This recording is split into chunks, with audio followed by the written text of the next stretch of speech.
காலத்தை வென்ற கதைகள் மீண்டும் உங்களுக்காக உங்கள் ஸ்டோரிஸ் வித் செல்வி சேனலில் உங்களுடன் தாமரை செல்வி. நீங்கள் கேட்டுக்கொண்டிருக்கும் கதை மலைக்கள்ளன். வாருங்கள் கதையை தொடரலாம். ஒரு நாள் குட்டி ஜமீன்தார் சொக்கேசரை பார்க்க அவரோட வீட்டுக்கு வர்றார்.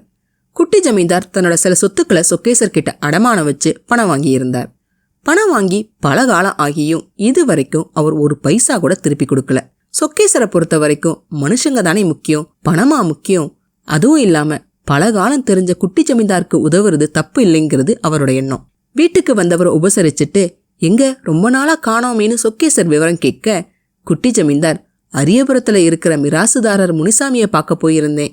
உங்ககிட்ட வாங்கின பைசாவை பைசல் பண்ணணும், அதுக்கு பணம் ஏற்பாடு செய்ய போயிருந்தேன்னு சொல்றார் அவர்.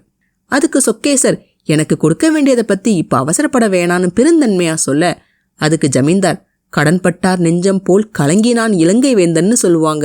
கடன்னாலே ரொம்ப கஷ்டந்தாங்களே, எனக்கு இப்ப இன்னொரு வகைக்கும் பணம் தேவையா இருக்கு. நீங்க அந்த பத்திரம் எல்லாம் எடுத்துக்கிட்டு அரியபுரம் வரைக்கும் வந்தீங்கன்னா எல்லாத்தையும் பைசல் பண்ணிடலான்னு சொல்றார் ஜமீன்தார்.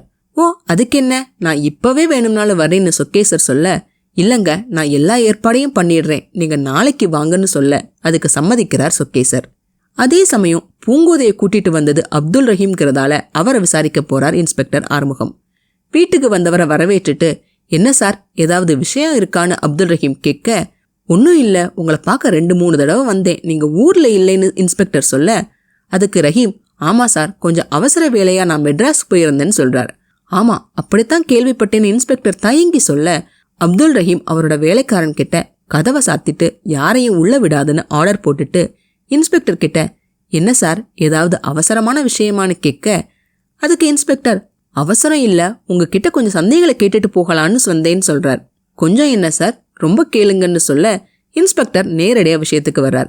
இந்த மலைக்கல்லனை பத்தி உங்களுக்கு ஏதாவது தெரியுமான்னு இன்ஸ்பெக்டர் கேட்க, எந்த மலைக்கல்லன்? மலையில இருக்கானே, கொள்ளையெல்லாம் செய்யறானே அந்த மலைக்கல்லனான்னு கேட்டுட்டு, என்ன சார், பெரிய பெரிய போலீஸ்கெல்லாம் தெரியாதது எனக்கு எப்படி சார் தெரியும், என்கிட்ட விளையாடுறீங்களான்னு சொல்லிட்டு, எனக்கு கொஞ்சம் அவசர வேலை இருக்கு, நான் வரேன்னு சொல்லி நழுவ பாக்குறார் அப்துல் ரஹீம்.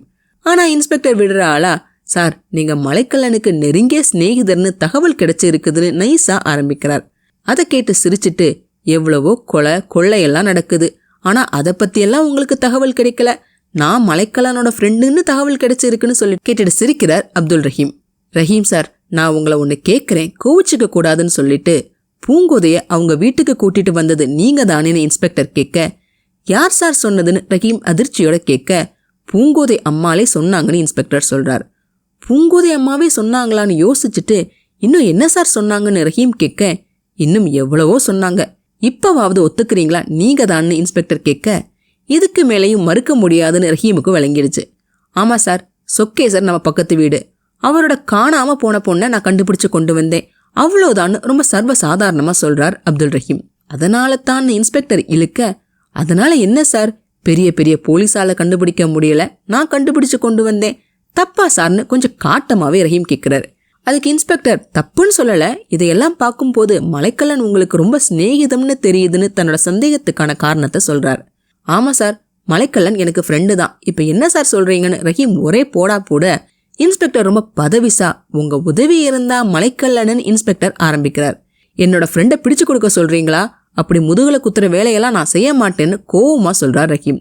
ரஹீம் சார், உங்களோட நன்மைக்காகத்தான் நான் இவ்வளவும் சொல்றேன், இல்லைன்னா என்னோட டியூட்டியை நான் செய்ய வேண்டி வரும்னு கொஞ்சம் அதிகாரத்தோட சொல்றார் இன்ஸ்பெக்டர்.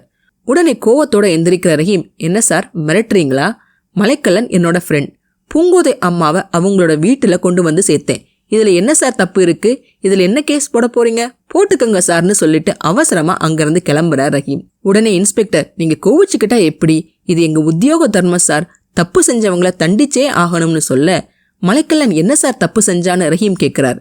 என்ன சார், இது உலகத்துக்கே தெரிஞ்ச விஷயம், அவன் மேல 3 கொலை கேஸு, 30 கொள்ளை கேஸு, 15ன்னு அவர் அடுக்கிக்கிட்டு போக அவரை ஸ்டாப் பண்ணிட்டு, இதையெல்லாம் மலைக்கல்லன் தான் செஞ்சான்னு சாட்சி இருக்கா, சொல்லுங்க சார், அப்படி இருந்தா நானே மலைக்கல்லனை பிடிச்சு தர்றேன்னு கோவமா சொல்றார்.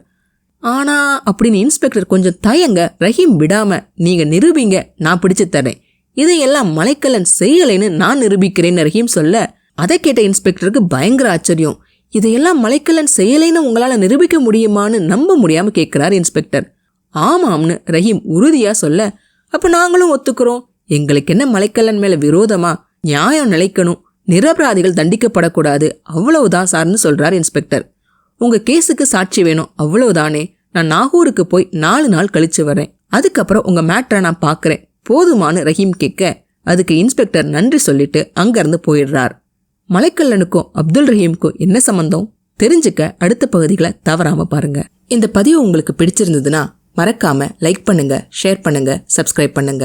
என்னோட பதிவுகளை உடனுக்குடனே தெரிஞ்சுக்கிறதுக்காக பெல் பட்டனையும் கிளிக் பண்ணுங்க.